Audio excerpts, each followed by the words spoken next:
గోదావరి కృష్ణా జిల్లాల ప్రజలకు గ్యాస్ తవ్వకాలు కొత్తేం కాదు. దశాబ్దాలుగా ముడి చమురు, సహజ వాయువులు, బావులు తవ్వకాలు చూసి అలవాటు పడిపోయారు.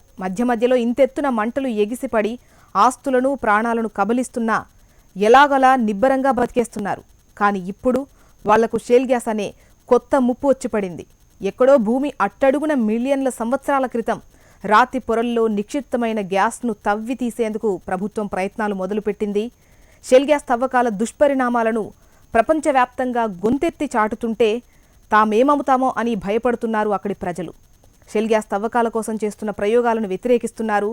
ఒకవైపు ప్రజాభిప్రాయ సేకరణను కూడా అడ్డుకుంటున్నారు.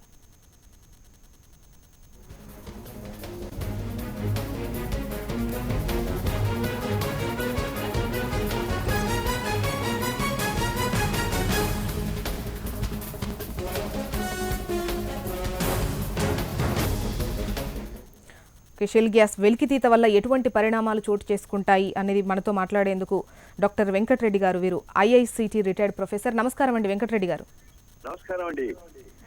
చెప్పండి సార్, షెల్ గ్యాస్ తవ్వకాల దుష్పరిణామాలను ప్రపంచమంతా గొంతెత్తి చాటుతుంటే తామేమవుతామో అని అక్కడ భయపడిపోతున్నారు. అసలు ఎటువంటి పరిణామాలు చోటు చేసుకుంటాయి, ఎటువంటి ప్రభావం ఉంటుందంటారు? బేసిక్ గా మనకు ప్రాబ్లం ఏంటంటే అవన్నీ ఫెర్టైల్ ఏరియాస్. గ్యాస్ తీయడం వల్ల ఇండస్ట్రియలైజేషన్ కూడా అవుతుందండి. ఇండస్ట్రియలైజేషన్ అయినప్పుడు మొత్తం ఫెర్టైల్ ల్యాండ్స్ అన్ని ఇదైపోతాయి, ఏవి డిస్ట్రాయ్ అయిపోతాయి. యాక్చువల్ గా ఈ ఈస్ట్ వెస్ట్ కృష్ణా జిల్లాలో వచ్చి రైస్ బౌల్ ఆఫ్ ఇండియా అని అంటారు. బోర్డంతా రైస్ పండుతుంది. సో ఆ రైస్ అంతా పండకుండా ఆగిపోవడానికి స్కోప్ చాలా కనబడుతుంది. అందుకొరకు అదే కాకుండా ఏంటంటే మొత్తం గ్రౌండ్ వాటర్ అంతా ఈ కెమికల్స్ తోటి పొల్యూట్ అయిపోతుందండి.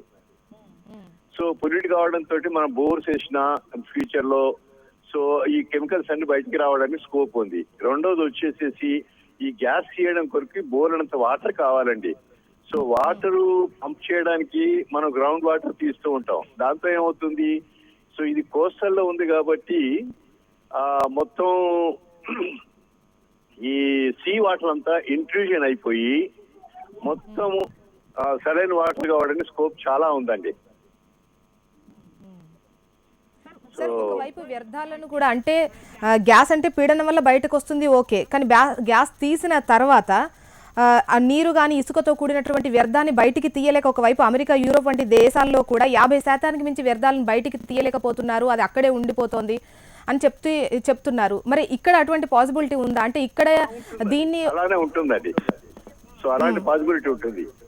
మరి మన దగ్గర ఇది ఎంతవరకు సూటబుల్? మనం వాళ్ళే అంత టెక్నాలజీ అభివృద్ధి చేసిన వాళ్ళే వ్యర్థాలను బయటికి తీసే క్రమంలో వాళ్ళు విఫలమైనటువంటి సిచ్యువేషన్.